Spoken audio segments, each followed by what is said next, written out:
was wrong. And then why I go fill it back up? Like, I'm just glad that didn't go wrong. But, yeah. So, I don't know where I was, though. You know, I must repeat the same thing. My bad. I'll keep that over there. Okay. So, yeah, I basically feel like I was saying, like, when a person lies to you and cheats on you, like, it's very hard to believe anything they have to say. So, that's when, I will never know if he went over there or not. I will not know. But for her to send an address and he said he must messed up, like, something just don't add up there, and I really don't care. I've dodged that bullet. Well, I went through the bullet though, but I recovered it. But so yeah, so I was like, you know, is that what we doing? You know, he just was quiet. He just looked at me like. One thing I really like about him, though, I don't like him, but I appreciate and respect about him is that he wasn't one of the ones that cheat and then try to flip it on you like he didn't do it. He was just quiet, and then he took accountability of what he did. So I do appreciate him for that. That's about it. And of course, giving me my beautiful baby girl. But that's when I went in the living room because I was hurt, quite hurt, carrying someone's child and seeing them write those messages kind of hurt real bad. So he started texting me. He was like, can we talk? And I'm very much know that it's not always good to talk in the heat of the moment because I can say anything at that point.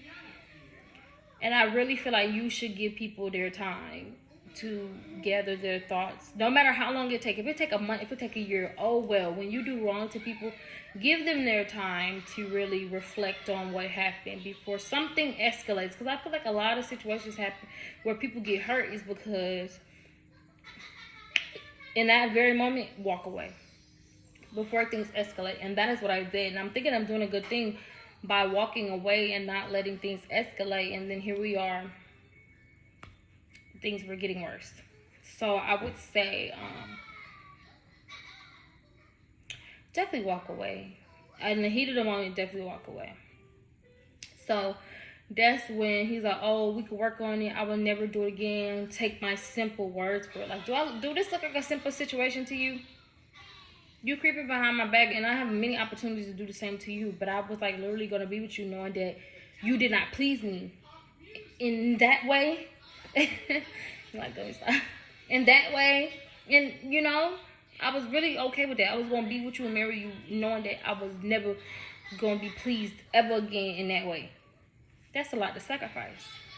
I feel like everybody, no matter who you with, I feel like you should be happy in all aspects. And if you're not, you need to pack it up, honey.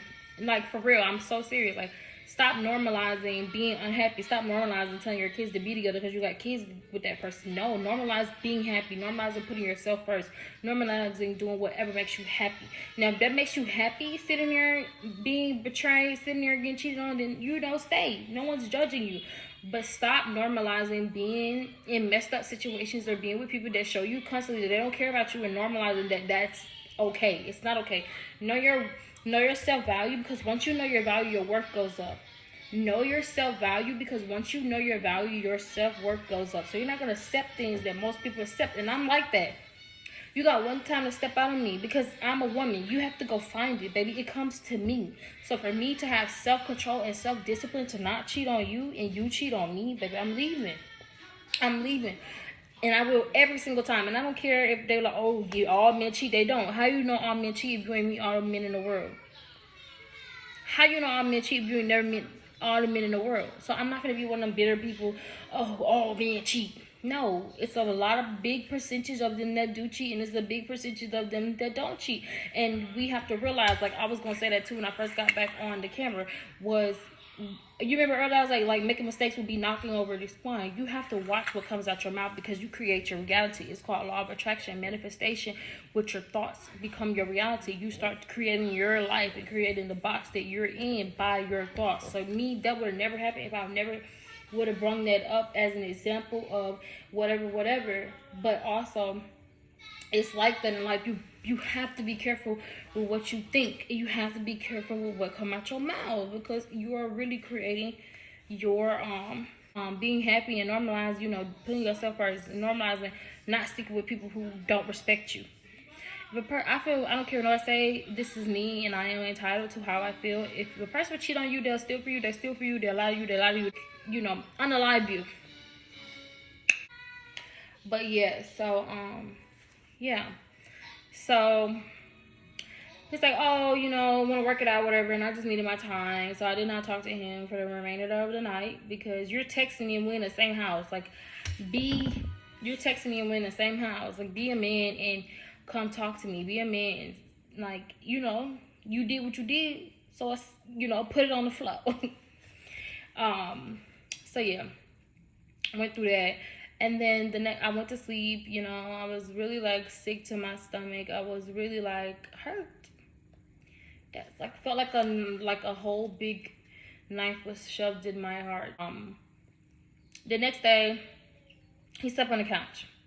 So the next day, and I didn't tell him he had to sleep on the couch. I just said I just needed time to be, intimate again. I needed time to, want to kiss and hug and do all that. And he just like, okay, whatever. So the next day, I go talk to him, because I'm ready to talk. I'm ready to like, discuss this. He's like, ignoring me. Like, and I documented everything. Like, I recorded everything. So like I can always like release a video. I'm gonna link my TikTok because I've released a lot of the messages on there. And literally, like, he's like, oh, ignore me. So I recorded it on my phone. I will talking y'all. I know y'all feel me, but imagine talking to someone face to face and they're just like ignoring you, just looking at you and just like you're just not even there. Like, you see me talking to you about it. This how it's gonna be. It's done. Just say it.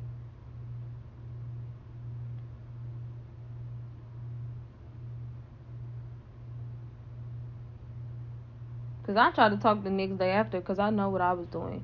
It's better to diffuse the situation than to just jump and start talking about it. Especially when there's emotions going on and people are hurt. You see, I'm not a violent type of person. I'm not a person or hurt you or put my hands on you like you quote say. So I'm not gonna. As you see what happened when people, you as a fellow officer, you should know how it works when people talk in the heat of the moment. You see some. So he was not like talking to me, but he was eating my food. And then eventually he stopped eating my food. And I'm like, what you think, I'm gonna poison you? Cause baby, I'm not gonna jump for you. Like, it's not that deep with me. Sleeping in here, I wouldn't even care if you had slept in the bed. Cause I ain't to you. You just would have, could have been on your side, and I just would have been on that side.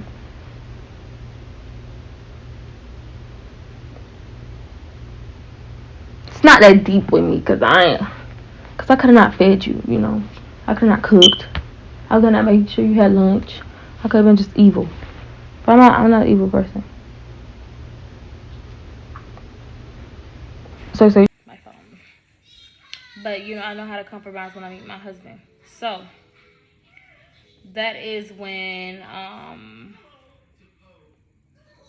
he was ignoring me. He was sleeping on the couch, and every time I tried to talk to him, he's like, I don't want to talk. I don't want to be touched. I don't want to be bothered. Like, trying to flip what I said that night for me to gather my thoughts and really to like be able to talk like mature how I'm talking now and be able to not be to take out my emotions. Because number one, I'm already pregnant. At that time I was 6.5 months, like not even a half. Like, I was literally 1 week away from turning 7 months. So like, I'm deep in my pregnancy. I'm very quite emotional. I like, like if this happened to me, if I wasn't pregnant, I would totally not care. I would have left and like never looked back. But now, when you're pregnant, you're really going through all those emotions. Like, that stuff is real. So if you are a man and you're watching this, or if you're a woman and you're going through this and you like going through stuff, like don't take it advantage, because I feel like some people do know what they're doing when they're pregnant and then try to blame it on pregnancy emotions. Okay, if it's like that, then you would know. Follow your intuition on that. But when you know it's the pregnancy emotions, be nice. You have to be kind. Like, you can't be mean to your pregnant wife or your pregnant girlfriend. That is absolutely wrong. So yeah, he was ignoring me. He would leave.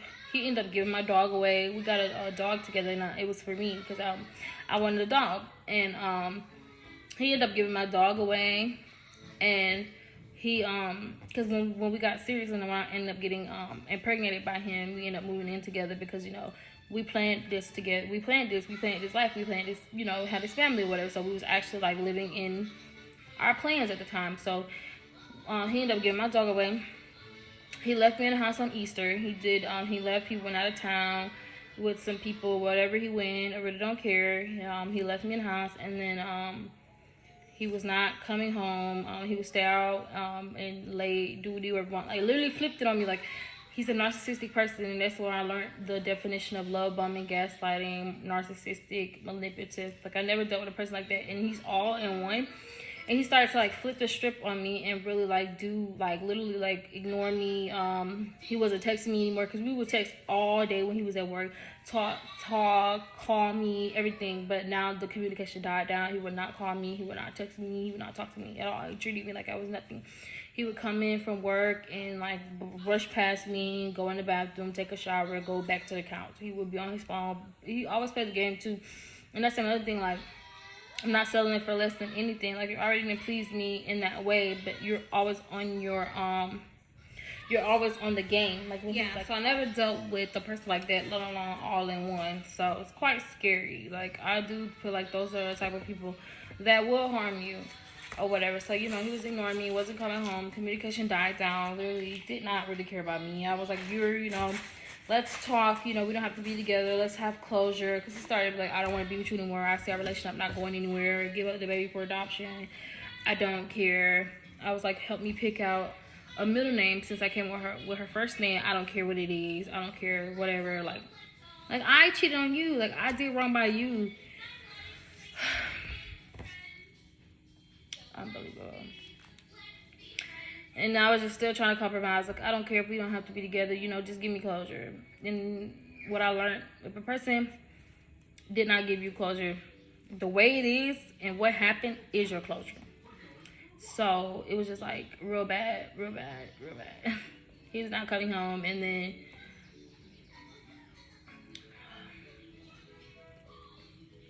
I'm just getting myself together. I'm just trying not to cry. My makeup is so beautiful. Like, for real. Stop coming home.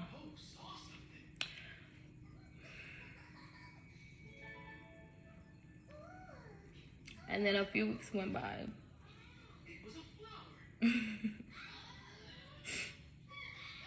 I went to go get food. I ordered food. There was an eviction notice at the door. His name was at the top and my name was at the bottom. And it was just like, it was eviction notice.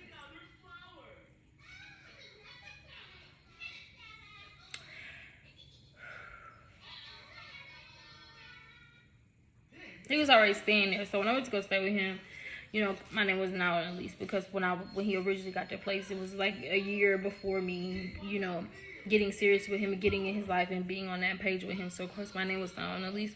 But if you're getting serious with somebody and they really want to have a family with you and they really want to be there with you, you need to put your name on that lease, so that if anything fall back, you're good.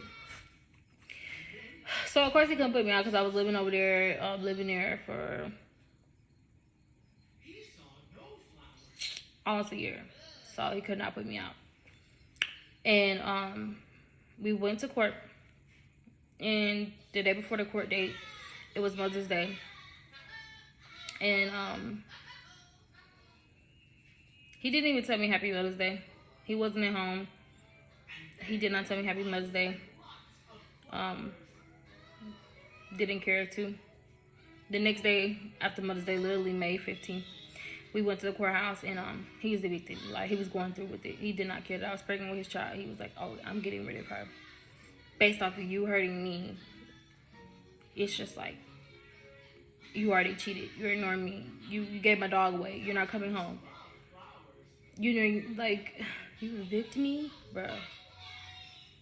You evict the mother of your child. Like, not only are you evicting me, your baby is inside of me, so you're evicting her. No matter what nobody say, the baby might not have been physically there, but the baby was a part of me. So everything I went through, all the, like, the crying and the sadness and, you know, whatever, like, she's a part of me. So she was going through it too. So when you're evicting me, like, you're evicting her. They gave me 7 days. They gave me 7 days after they evicted me. Not even a full 30. I had 7 days. And at this time, I was 9 months pregnant. I was like, I think 2 weeks away from turning 10 months, like, full term. Like, man, you wait until, like, come on, this happened. This situation first happened. It happened around 6 months, like, me 6 months, 1 week away from turning 7 months. You wait until I'm literally due to have our baby to put me out of the house. You wait until I'm literally almost due to weeks away, like, literally, like, 2 weeks away from delivering our child to put me out. Like, what?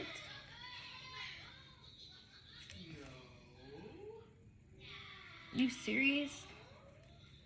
So Mother's Day was the 15th, so I was 22nd to get out of the house. And I could not walk because, you know, like I said, I had previous injuries, and it was so overwhelming on my back and stuff like that.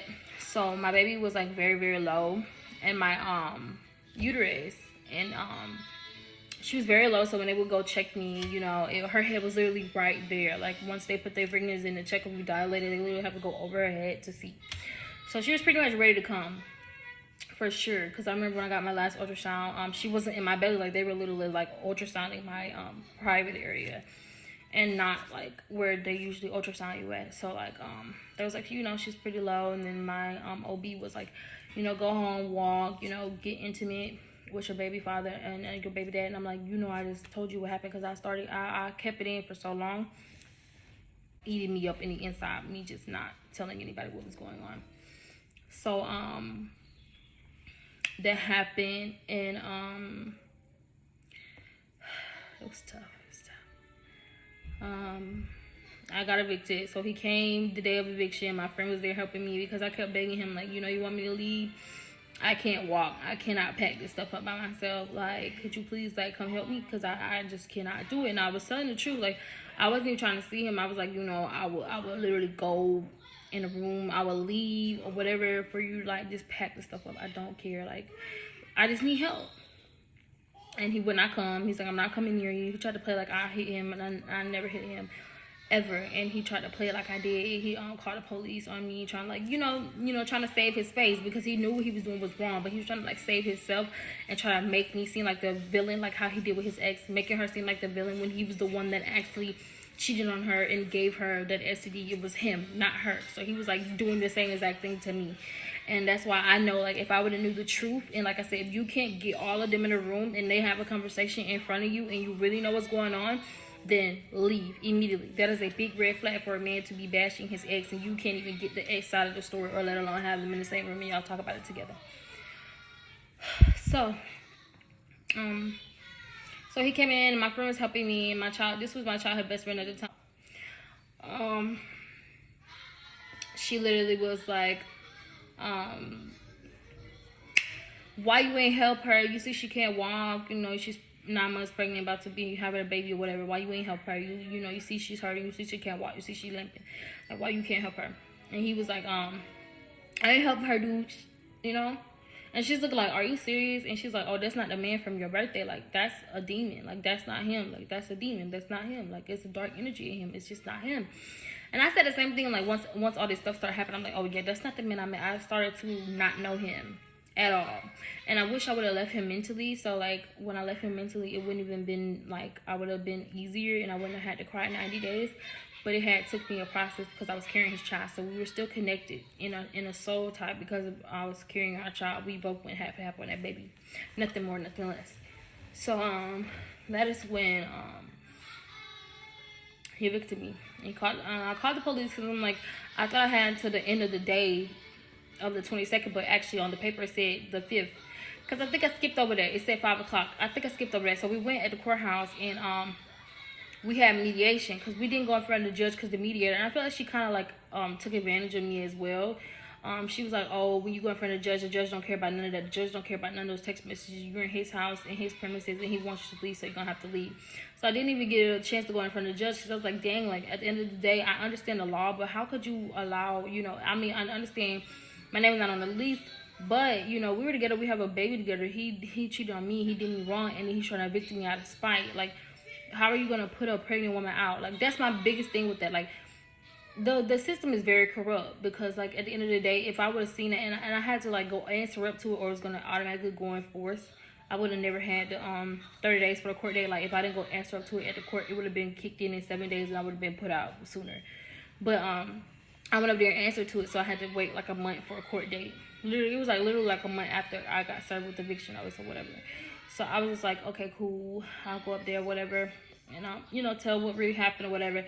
And he came in with another cop, because he's like, he uses his, and that's another thing I don't know. Like, I'm not judging anybody. Like, I won't based off one experience with other experiences. But I know me, I personally will not date anyone in law enforcement ever again.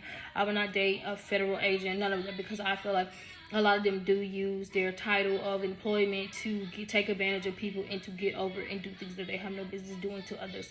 Because how are you out there protecting and serving the law, or protecting and serving the country or the citizens or the civilians or whatever you want to call it, and you're over here abusing me at home? How?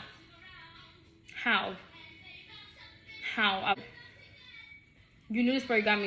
And it's like, I see what people be talking about, like, don't be telling them your business, don't be telling them what you went through, like, whatever. But it's like, that's not the person for you. If you can't sit there and tell them what you've been through and tell them how you feel and stuff like that without them trying to take you through more to see how much you can handle, or just trying to be evil to you, then that's not the person for you. A person that loves you would never sit there and do that to you. A person that loves you would never sit there and try to take you through more stuff. How you love me and you hurt me in the same sentence? Pick a side. You can't do both. So he came in, like I said, all that. So I called the police. I ended up walking out of mediation because once she told me, like, to sign, and that the judge basically wouldn't hear what I had to say or wouldn't read the text messages. It's just black and white. You're in his place. He wants you going. You have to go. No, and if you're pregnant with his child or not, who cares? Like, basically, like, who cares is what basically how it was. And it was hard. I cried a lot. I cried 90 days straight. From the time that it happened, you calculate 90 days. I cried 90 days.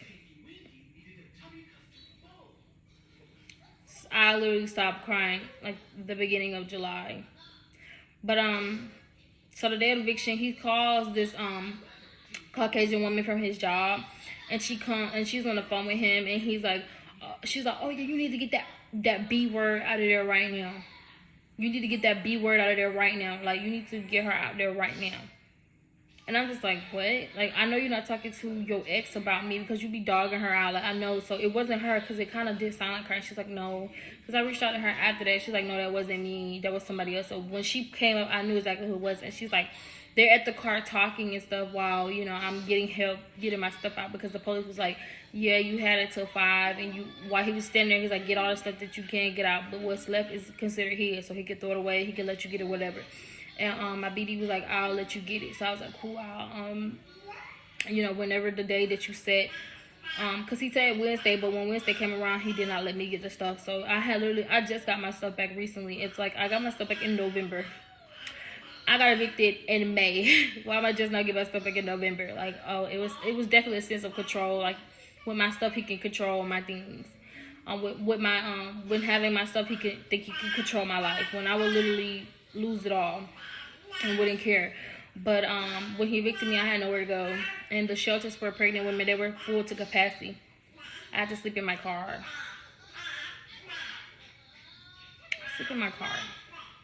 9 months pregnant. And I was like, the whole time, like, God don't love me. Like, God, you don't care about me. And the whole time, he's like, I'm taking you through this because you're gonna be a voice to the people and to help women that's going through that out of the situation. Like I'm using you.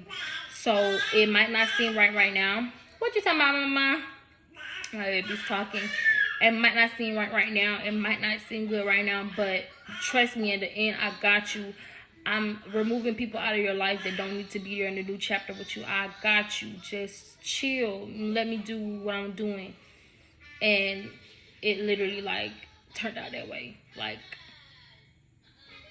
eventually, when I was having the baby, I ended up getting somewhere to stay with my baby and ended up somewhere safe and better than the car. Like it was a really good place to stay with my baby, and yeah, we live in, honey. You see, you see, you see, we live in. But the really place good, really beautiful place to go with my baby and stuff like that. And I was just thankful for the opportunity that I had. Someone that could come through at the time to help me. A lot of people, they turned their back on me. They was like, oh, you got pregnant by him, oh well, that's you. Why would you get pregnant by him? But it's like, I know women do it, but I'm not crazy enough to intentionally, go lay down with somebody and create a child knowing they're treating me wrong. Like I'm the type of person, I'm going to leave, because if you won't respect me now or do right by me now when I don't have a baby, what are you gonna do to me when I had a baby? It's gonna get worse. It never gets any better with people like that. It only gets worse. So yeah, it was really tough. So I was just like, okay, cool, whatever. Then all that stuff happened. So literally, it was so tough. Like I don't understand what's so tough. And sleeping in that car really like showed me like,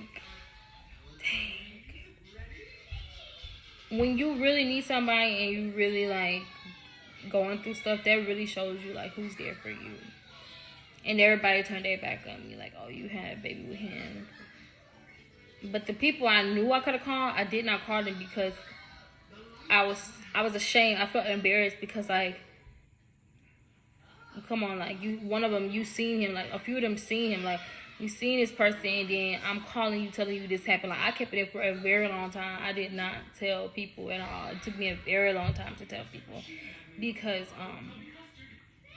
it was very, very hurtful. It was intense. I was very, very embarrassed and felt like people would judge me, but they would tell me like, I don't care what it is, we're family. At the end of the day, you always call me. Like at the end of the day, they told me how they hit rock bottom before, and and they had someone to help them out. And like no matter what I go through, if I ever got to that point in life again, which I know I'm not, because I'm going to make sure that I don't ever go through that again, they was like, just call them. So I was really, really thanking God for that. And life had gotten a lot better when I left. I realized that I had lost myself in the process. I did not realize I lost myself until I walked away from him and left him. I realized that I did lose myself in that relationship and did not even realize it before, that I had lost myself. Really, really, really deeply lost myself. So, yeah. I think this is going to be definitely the end of the story time. I definitely reached out to the ex, and she told me exactly what happened. He cheated on her. He gave her the STD. He was cheating. He was a habitual cheater and a liar and a narcissistic person. And when he ignores you, it's because he's in another woman's space. And then, this will be the last part of the story that I'll really tell, because this video is going to like super long. I'm probably going to break it up into 2 parts. But the girl was like, oh, the little Caucasian girl from his job, because that's like conflict of interest, so he can get fired for that. And I did reach out to his job, and I don't know, like trying to ruin his life, because that's the thing too. Like, and then he got like he pushed me in my stomach when I was pregnant, and I didn't call the police on him because I was so busy trying to say, oh, I love you, so why would I hurt you when you don't care about me? He did all these things to me, and here I am still thinking about him and still thinking about his well-being. Like, you cannot sit there and be like, I'm not a good person, because at the end of the day, he's doing all these wrong things to me, and I'm still just thinking about his well-being and thinking about him at the end of the day. Because I'm the type of person, I'm not going to do wrong to you when you do wrong to me. No, I'm going to put it in God's hand and like, God handle it. I'm not that type of person. I would just like, kill you with kindness, and I will continue to always kill people with kindness that try to do wrong to me, and not let them in my life and my energy. So yeah, she was texting me all type of weird things in labor, like, oh, I heard you had a baby, because I called the job because we was trying to get to him. My OB called him a million times. I'm blowing up his phone. So he can never say, like, I'll try to keep my baby away from him, or our baby away from him, because, like, I hit him up numerous times. Excuse me, I'm going into labor, and, like, he's always on his phone when he's on the road. So I know there was not an excuse that he was on the call. He probably was on the call, but he will always get back to me. So I called the job, and I guess, like, the girl he was messing with at the job notified him, and then the one who showed up when I got evicted, and she was there with him while he was evicting me, and she went in the house with him, and, like, trying to be funny and stuff like that. If you're watching this and this comes across your YouTube, exactly what he did to me, baby, you think you're gonna get any better when he evicted the mother of his child that did nothing but stick by him? Girl, you're foolish. You're gonna get worse than me, baby, and I got it real bad. I got it worse than what he gave his ex. So if he gave it worse than me, baby, anybody who's gonna be with him, don't let him lie to you, honey. And I wish that I could really expose him, because I would really expose him and don't care. I don't care, because you can't sue me because I'm telling the truth, and I got evidence to back it up. But I ain't even gonna give him the time I like, and you ain't getting no clout off my name, honey, because I'm going places in life. And so yeah, she's texting me all these nasty things, like, oh, you're manipulative, like, trying to really go in on me about this dude that you don't even know the full story. Like, I got everything, all the proof. He only showing you what he wants to see because he's a victim person. He wants to be seen as a victim, baby. I'm a survivor. All these things I told you, I am not a victim. I'm a survivor. So at the end of the day, I'm going to get through it. And he's the type of person, he wants to be a victim. He wants you to feel sorry for him, baby. I don't need you to feel sorry for me. This is my testimony. I will be fine. So, yeah. So literally, like, it was like, she's texting me all this crazy stuff, and I got the messages too. I am going to link the TikTok video on my TikTok where you can see some of the messages where she was sending me while I was in labor. Over here, delivering this beautiful, healthy baby, and you're texting me all this nonsense. Like, are you serious? Like, I could have died. Like, there's a possibility when you bring life in this world that you could die. So for you to be texting me these crazy things are absolutely insane. And your contacts show on TikTok, and I got to see her TikTok, and her ex, her baby dad's girlfriend's trying to take their children away from her. And, she's talking about coping herself with drugs and things like that and liquor. And you sitting here trying to be evil to me. How are you any better than that person when you're being them? Like, I would say that to people, stop becoming your pain, stop becoming your trauma, stop becoming whatever you want to call it, and be better than that. Beat that stuff, because once you become it, you're no better than it. And you want to always be better than what you go through, no matter what.